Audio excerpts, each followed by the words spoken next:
வணக்கம் மக்களே, எல்லாரும் எப்படி இருக்கீங்க? ஷார்ஜாவில் இருக்க என்னோட பொண்ணோட ஸ்கூலுக்கு போயிருந்தேன். சரி, ஸ்கூல் எப்படி இருக்குன்னு சுற்றி பார்க்கலாமேன்ட்டு பார்த்தேன். இங்கே பாருங்கள் எப்படி ஒரு கார்டனை மெயின்டைன் பண்ணுறாங்கன்னு. இது ஃபுல்லாகவே காய்கறி தோட்டம் தான். எல்லா வெஜிடபிள்ஸும் விளைய வைக்கிறாங்க. ஈவன் பாவக்காய், புடலங்காய் இது எல்லாமே இருக்குது. கத்திரிக்காயே நீல கத்திரிக்காய், குண்டு கத்திரிக்காய் நிறைய வெரைட்டி. இது ஃபுல்லாகவே வரிசையாக கத்திரிக்காய் செடிங்க தான். எவ்வளோ காய்ச்சிருக்கு பாருங்கள். எல்லாமே ஆர்கானிக் தான். அவ்வளோ சூப்பராக மெயின்டைன் பண்ணுறாங்க. கீரைங்களும் இருக்குது. மணத்தக்காளி கீரை இருக்குது, சிவப்பு தண்டு கீரை, பச்சை தண்டு கீரை, முருங்கை மரமும் இருக்குது. அது மாதிரி அகத்தி மரம் கூட இருக்குது. இருக்கிற கொஞ்சம் இடத்துலையே எந்த அளவுக்கு இயற்கையான முறையில் காய்கறிகளை விளைய வைக்கிறாங்க பாருங்கள். பக்கத்தில் இருக்க காம்பவுண்ட்லேருந்து அடுத்த ஸ்கூல் ஸ்டார்ட் ஆகுது.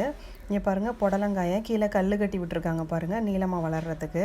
அப்படியே நடந்து போனோன்னா இதோட எண்டில் ஒரு பெரிய தோட்டமே வச்சுருக்காங்க, நல்லா ஸ்கொயர் ஷேப்பில். அதில் தான் அகத்தி மரம், கருவேப்பிலை மரம்லாம் இருக்குது.